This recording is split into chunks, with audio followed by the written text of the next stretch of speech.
Bonjour à tous et merci de votre fidélité.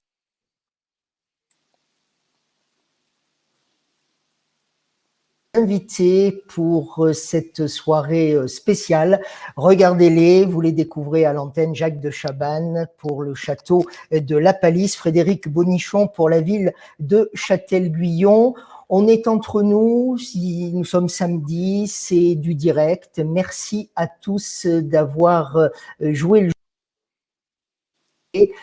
en direct sur les réseaux sociaux et donc la chaîne Marc Production, je vous avais promis, puisque nous ne pouvons aller au patrimoine, eh bien le patrimoine vient à nous et là est véritablement l'essentiel. Alors, sans plus tarder, vous connaissez le principe de l'émission, vous pouvez réagir, poser vos questions à Frédéric Bonichon par rapport au patrimoine de la ville de Châtel-Guyon et puis plus globalement, Frédéric Bonichon est également conseiller régional d'Auvergne et la région Auvergne-Rhône-Alpes fait beaucoup de choses pour le patrimoine. Vous pouvez aussi l'interroger sans difficulté. Jacques de Chabannes est également avec nous. Vous pouvez bien sûr l'interroger sur la réalité de son château aujourd'hui, le château de la Palisse, mais aussi sur tout ce qui se passe en Bourbonnais. On a déjà plein de messages, messieurs, qui arrivent. On va les voir au fur et à mesure.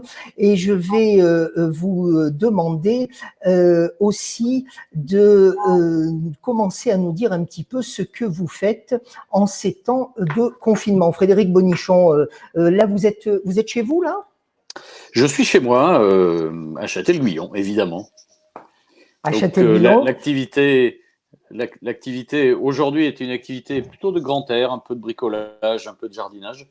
Mais sinon, le reste de la semaine, sans doute comme Jacques, est mobilisé par nos journées au téléphone ou en visioconférence avec les autorités locales, départementales, régionales pour organiser le confinement et maintenant organiser la reprise des activités dans les services qui sont de nos responsabilités, les écoles, le transport. Et avec beaucoup d'incertitudes, on s'aperçoit que les maires sont essentiels au fonctionnement de la République et on est donc en première ligne maintenant, ou en tout cas en deuxième ligne. En première ligne, ce sont les soignants.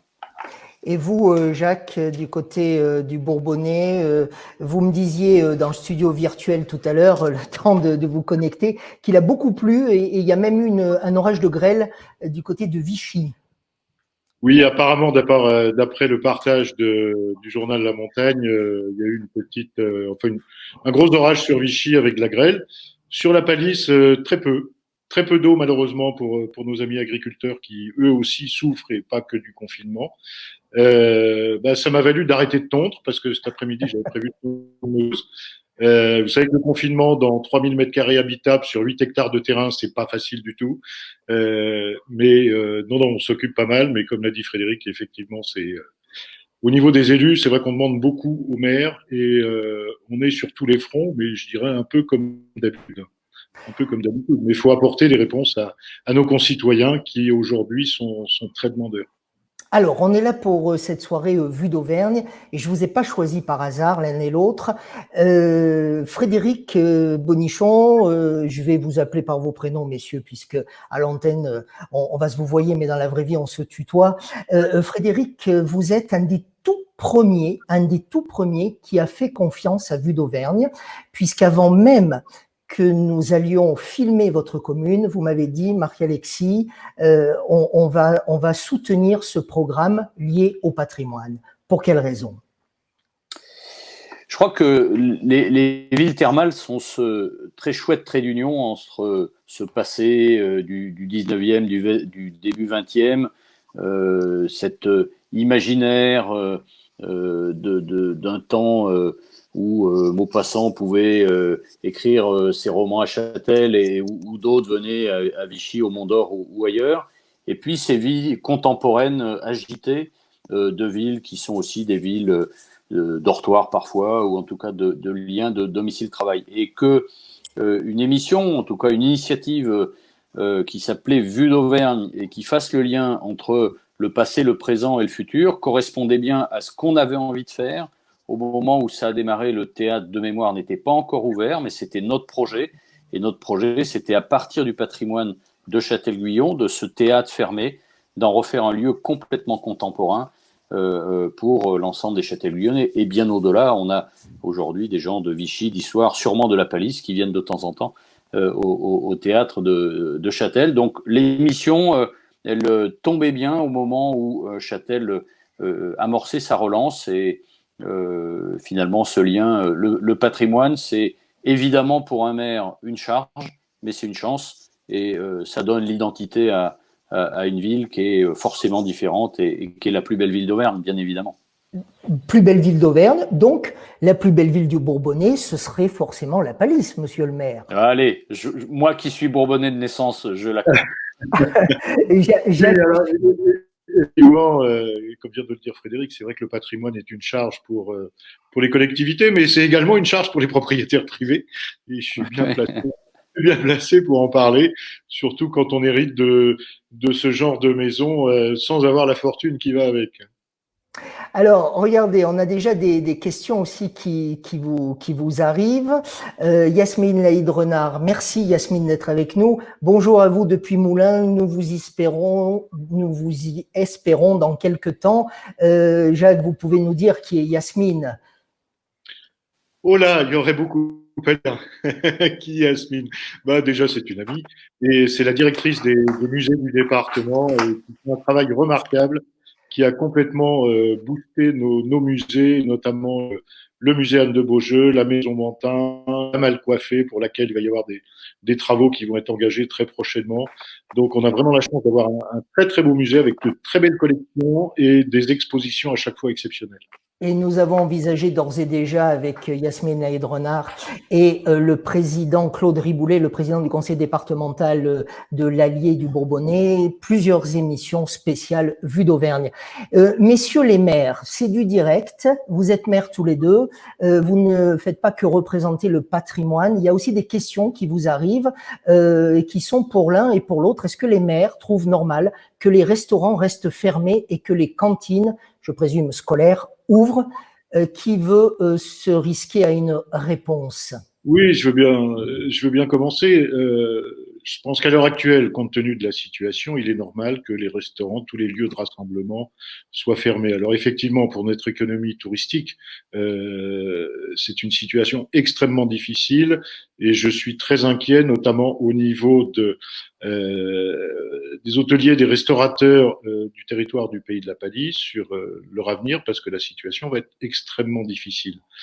Les cantines, je pense que lundi et mardi, nous aurons de nouvelles directives, soit de la part du ministre de l'Éducation nationale, soit de la part du Premier ministre, parce que dire voilà, on réouvre petit à petit les écoles, c'est quelque chose qui est compliqué pour nous pour respecter la distanciation, pour les communes qui ont des petites cantines, qui sont en RPI, qui ont des petites cantines, comment ils vont pouvoir espacer les enfants. Je vois par exemple pour la Palisse, les enfants qui partaient en se tenant la main de l'école pour aller jusqu'à la cantine, demain, c'est pas possible. Ils partiront pas en se tenant la main. Alors, est-ce qu'il faut les attacher avec une corde à nœud et puis qu'ils soient comme ça? Je sais pas. On y réfléchit avec les services. Frédéric, quelle est votre d'assurer la sécurité. Frédéric? Oui, évidemment, sur le sujet des restaurants, je crois qu'aujourd'hui, il est légitime, même si c'est regrettable qu'il reste fermé. On ne peut pas faire autrement. En tout cas, ce n'est pas de la responsabilité des maires. À un moment, il faudra être cohérent. Si on déconfine avec précaution, si on peut retourner à l'école, si on peut monter dans les bus, il y a peut-être certaines pratiques de bar ou de restauration qu'on peut peut-être réouvrir avec des précautions. Alors, c'est compliqué dans le petit bar de pays où tout est à touche-touche, le bar, le dépôt de pain, les anciens qui jouent à la belote, etc. Mais à un moment donné, il va falloir remettre le pays en marche et avec des précautions. Petit à petit, des magasins, par exemple, de bricolage ont rouvert. On ne comprenait pas bien aussi pourquoi on pouvait acheter des paires de chaussures dans un rayon de grande surface, mais pas chez un marchand de chaussures où on est tout seul dans le magasin. Voilà, il y a eu des sujets sur lesquels il y a eu beaucoup d'improvisation, mais sur une crise qui est exceptionnelle, tout ça a peut-être été inévitable. Maintenant, on attend effectivement, je crois que dans le Puy-de-Dôme, ça sera mercredi, les consignes précises pour la rentrée. Il restera 10 jours pour organiser quelque chose ou des choses pour le 11 mai. C'est un temps relativement court. Il y a effectivement aussi les sujets de transport scolaire, plus pour les collèges ou les lycées. Et évidemment, pour les familles qui ont 2 ou 3 enfants, imaginez qu'un reprend le 11, l'autre le 18, certains le matin, l'autre l'après-midi. Ça va être quand même un sport national, hein.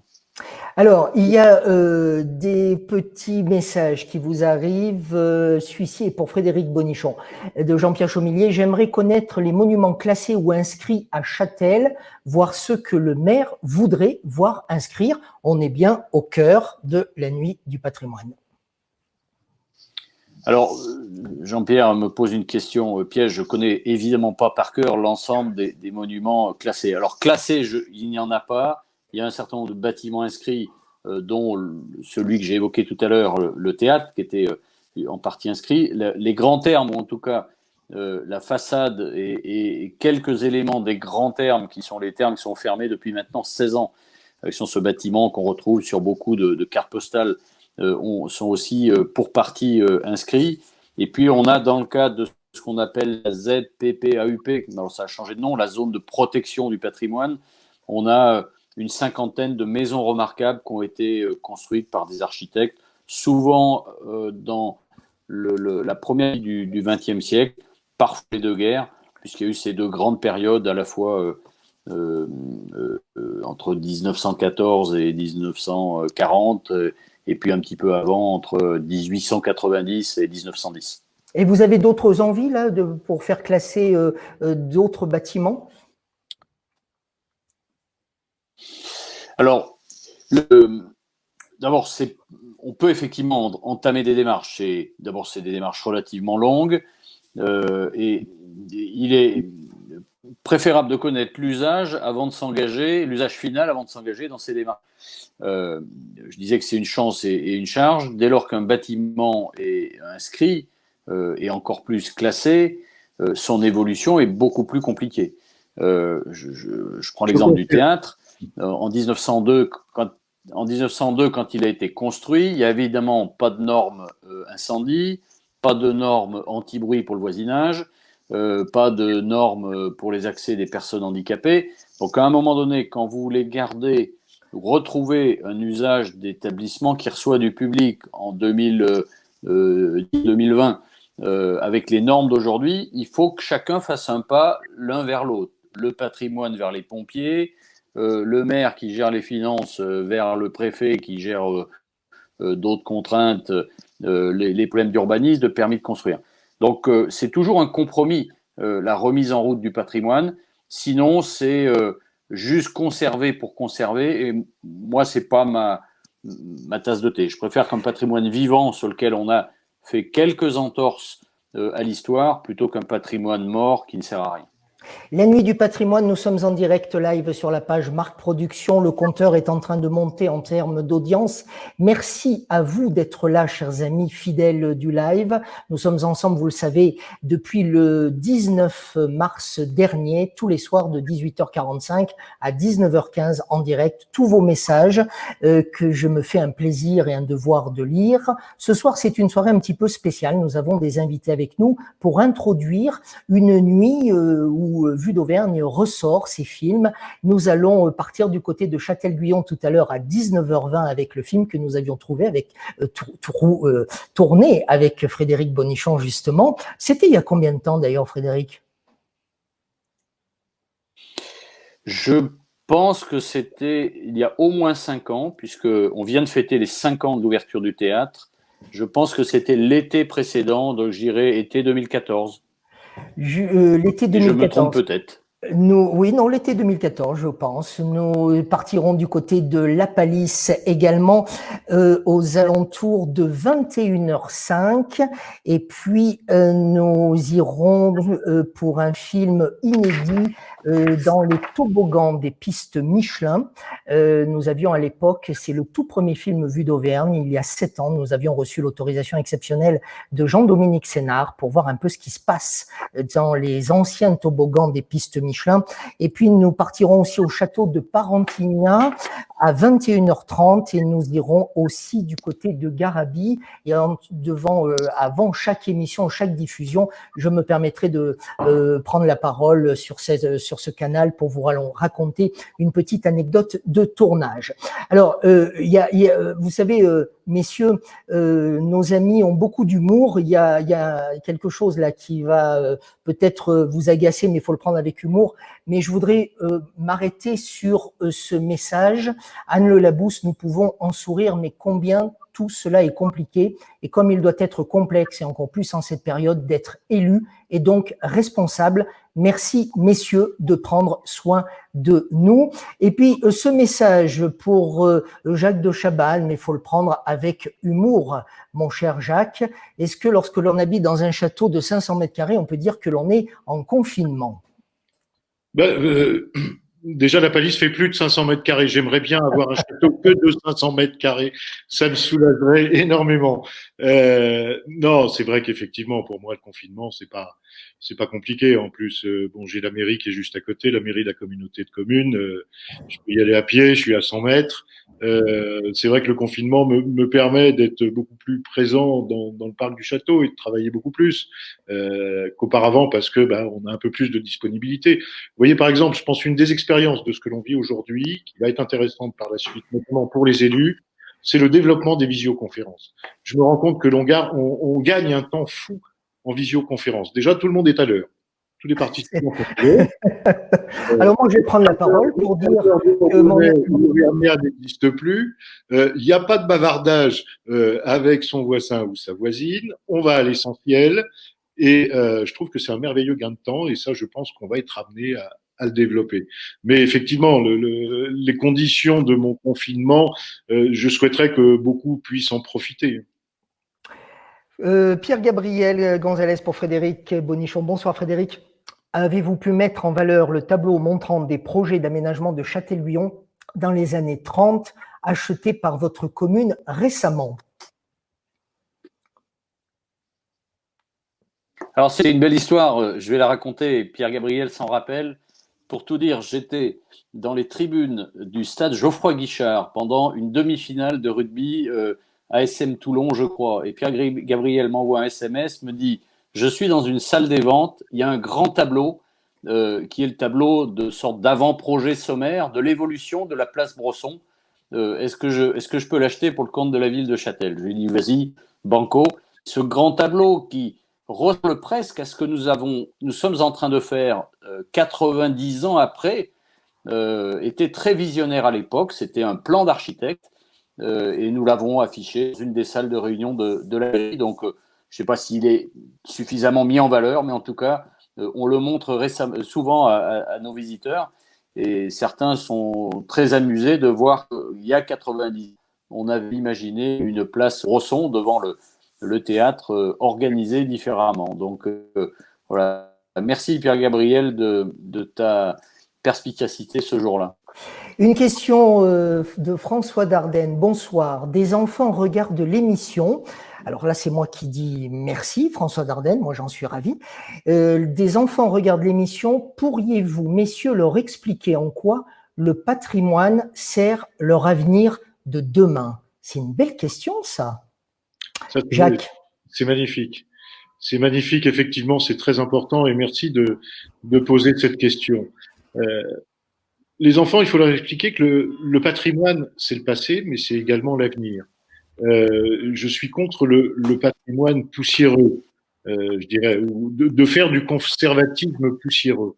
Le patrimoine doit être animé et doit servir, je pense, aux enfants à leur faire découvrir certaines valeurs, certaines traditions, également tout le travail qui a pu être réalisé par les bâtisseurs au cours des siècles, depuis très très longtemps, depuis 2000 ans, même avant, bien avant, bien sûr. Et c'est cela qu'il faut essayer de leur découvrir. Il faut réussir à le faire aimer le patrimoine, parce que à l'avenir, ça va être eux de le transmettre à leurs propres enfants. Si les parents ne prennent pas soin de faire découvrir le patrimoine aux enfants, plus tard, ils n'auront pas forcément conscience de l'intérêt que ça peut apporter. Et je voudrais rappeler une chose, qui, à mon sens, est très importante. Souvent, beaucoup trop de gens pensent que le patrimoine coûte et ne rapporte pas. C'est faux. C'est faux. Le patrimoine rapporte. Au travers des charges et des taxes que payent les privés comme le public, au travers des entreprises que l'on fait travailler dans le cadre des travaux de restauration, que les monuments soient protégés ou non. Et je reprendrai ce qu'a dit Frédéric tout à l'heure sur la protection des monuments. La protection, pour moi, n'a un sens que c'est pas pour forcément bénéficier de subventions de l'État et de différentes collectivités. C'est surtout que ça permet de protéger l'environnement d'un patrimoine.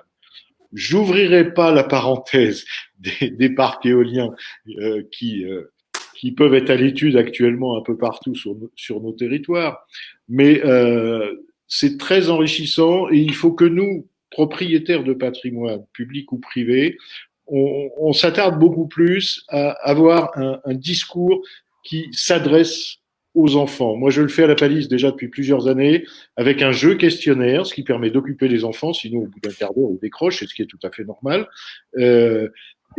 Ça permet de les concentrer sur les patrimoines, sur ce qu'ils ont à découvrir dans un château ou dans une cathédrale où il y a plein de monuments où je pense par exemple à la Grotte aux Fées à Châtel-Perron, où il y a un très beau musée sur le Castel-Perronien à côté de Jaligny-sur-Bèbre, à 17 km de la Palisse. Voilà, donc c'est vraiment un public très intéressant et surtout que les enfants sont les prescripteurs aujourd'hui.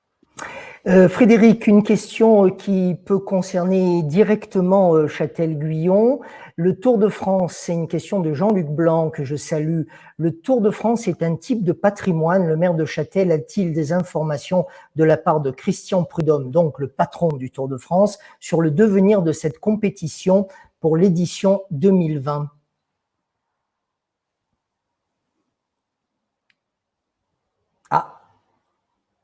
Messieurs, Frédéric?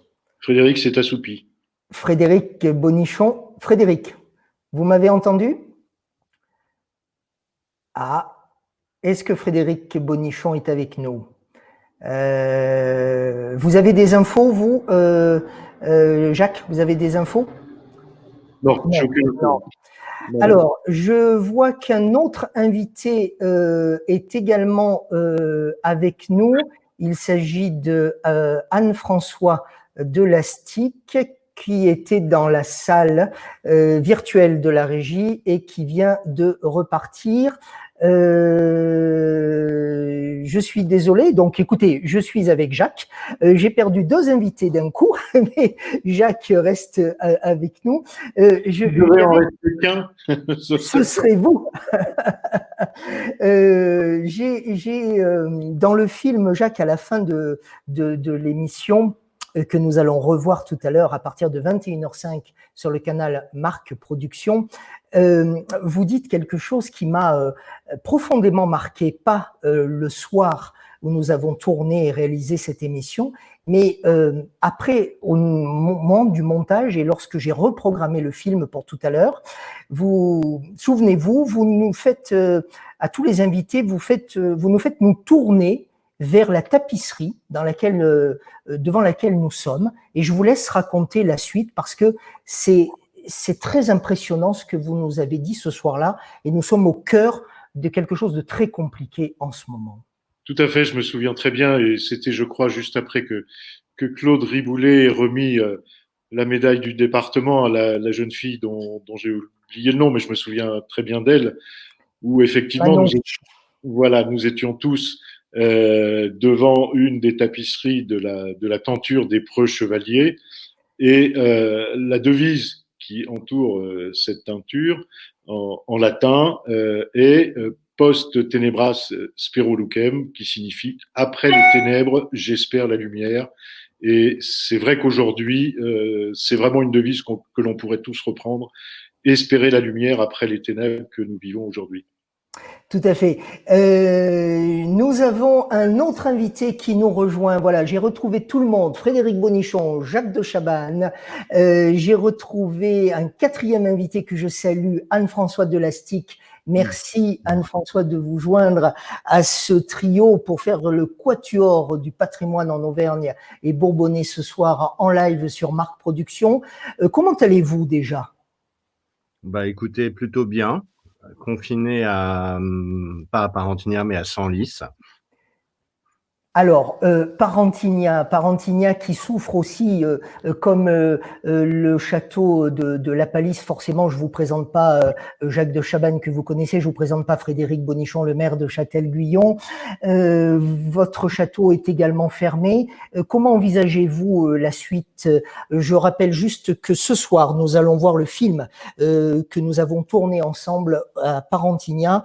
C'est à 21h30 sur ce canal. Comment envisagez-vous la suite, Anne-François? Bah écoutez, je pense que c'est un peu trop tôt pour envisager une suite. Pour le moment, tout ce qu'on sait, c'est que les lieux recevant du public sont fermés jusqu'à nouvel ordre. J'ai entendu parler d'une date qui était 15 juillet. Après, je sais absolument pas si cette date est certaine. Je pense qu'on en saura plus dans les 2 semaines qui viennent. Alors, à propos du mois de juillet, Frédéric Bonichon, on vous a perdu à un moment donné où nous étions bien embêtés, Jacques de Chabannes et moi, parce qu'il y avait une question qui vous était directement adressée. Est-ce que vous avez des infos sur le Tour de France?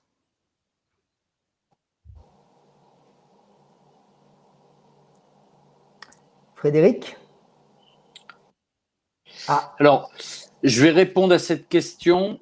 Je pense que je vais être obligé de couper puisque je vous reçois de manière très assurée. Sur le Tour de France, Christian Prudhomme a confirmé la réalisation de cette épreuve qui est décalée exceptionnellement pour un départ fin août et qui sera donc à Châtel-Guyon le 11 septembre. On est aujourd'hui sur ce schéma d'organisation, un tour à cheval sur août et septembre qui peut permettre de créer une attractivité sur la deuxième partie d'été. On aura raté évidemment le début de saison avec les ponts de mai, avec les vacances de Pâques. On aura sans doute raté évidemment mai ou juin. Espérons pour les opérateurs touristiques que le Tour de France soit un booster d'image et on l'espère de fréquentation, sans doute à un niveau inférieur à celui des autres années.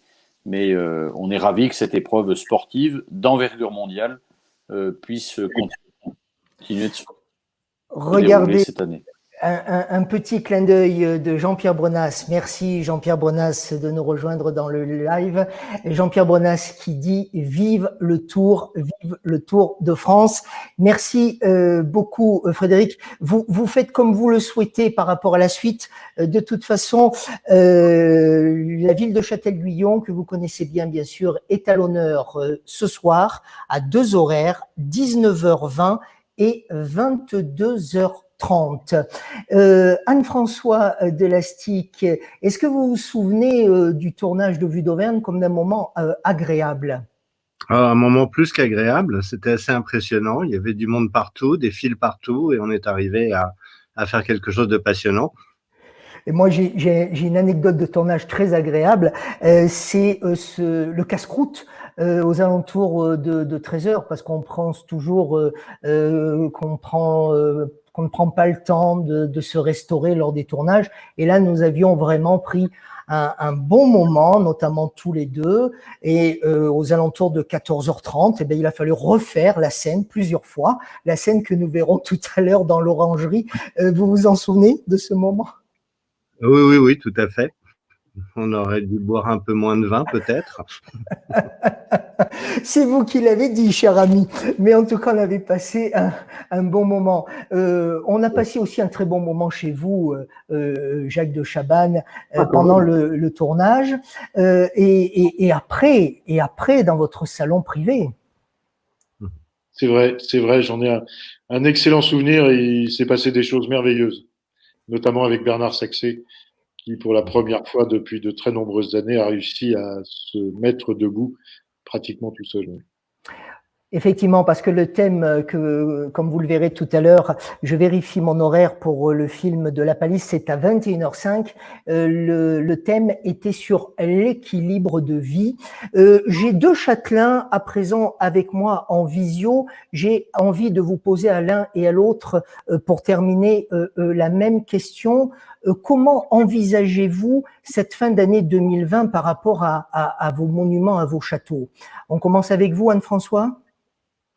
Écoutez,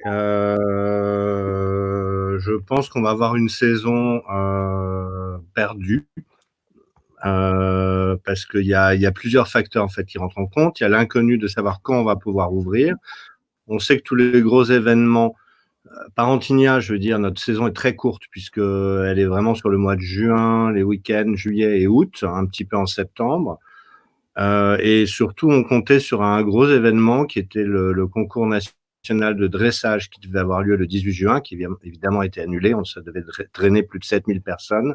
Ce serait de toute façon absolument pas raisonnable en ce moment. Moi, ce qui m'inquiète un peu plus, c'est comment arriver, si on ouvre au mois de juillet, ce que j'espère, comment arriver à sécuriser des visites guidées. Parce que ça va être assez compliqué de sécuriser à la fois les guides et à la fois le public. Parce que je dirais beaucoup de monuments historiques, il y a des portes qui sont exiguës, il y a des passages, on se retrouve en groupe, donc il va y avoir un réel problème et il va falloir réfléchir autour de ça. Est-ce qu'il faut donner des masques à tout le monde? À ce moment-là, c'est un coût supplémentaire. Vous avez les mêmes préoccupations, les mêmes soucis du côté de la Palisse, Jacques de Chabannes? Oui, bien sûr. Moi, je préférerais déjà être en 2021.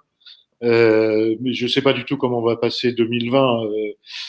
Comme le dit Anne-François, moi j'ai dû, en tant que président de communauté de communes, déjà annuler les spectacles que l'on fait chaque été de mapping vidéo dans le parc du Château, qui ont lieu le dernier week-end de juillet et le premier week-end d'août avec 7 représentations. Donc ça, c'est déjà annulé. C'est quand même une manifestation importante. Également, là, je réfléchis avec mes collègues élus communautaires et municipaux sur peut-être le report du grand embouteillage qui attire 20-25 000 personnes sur un week-end à la Palisse. Je ne vois pas dans quelles conditions on pourra assurer la sécurité. Et ce que dit Anne-François est très juste, dans la visite de monuments, comment assurer la sécurité des guides, comment assurer la sécurité des visiteurs. Encore faudrait-il qu'on ait des visiteurs. Je ne suis pas convaincu que ce sera essentiellement des locaux. Oui, dans nos monuments qu'ils connaissent, enfin pas forcément, mais ce sera peut-être pas leur priorité. Encore que je pense que si on sait bien communiquer, ce serait peut-être un moyen de dire aux habitants du territoire, justement, profitez, vu que vous n'allez pas partir sur la Côte d'Azur ou ailleurs, et profitez-en pour découvrir votre territoire. On peut vous aider à communiquer, messieurs. Je connais une bonne société et quelques professionnels, en l'occurrence. Merci à tous les deux, merci à tous les trois d'avoir été nos invités. On va terminer avec ce très beau post. Le patrimoine, c'est aussi notre histoire. Comment construire demain sans avoir conscience de cette valeur? Pas de demain sans hier. Alors les journées du patrimoine, pensons-y tous les jours, et c'est bien dans cette philosophie que nous avons monté cette émission avec une forme à la fois de professionnalisme et d'artisanat. Merci messieurs d'avoir été au lancement de cette émission. Merci à Frédéric Bonichon, je salue Jacques de Chabannes, je salue Anne-François Delastic. Vous voyez plein d'images du patrimoine auvergnat et bourbonnais. Là, c'est la Vierge du Puy. Tout au long de la soirée, on va se retrouver dans moins d'une minute. Le premier film sur la ville de Châtel-Guyon. On refera l'exercice. Merci beaucoup, messieurs. À très vite. Merci, Marc-Alexis. Et félicitations, bravo pour cette initiative. Merci beaucoup. Oui, merci, Marc-Alexis. Oui.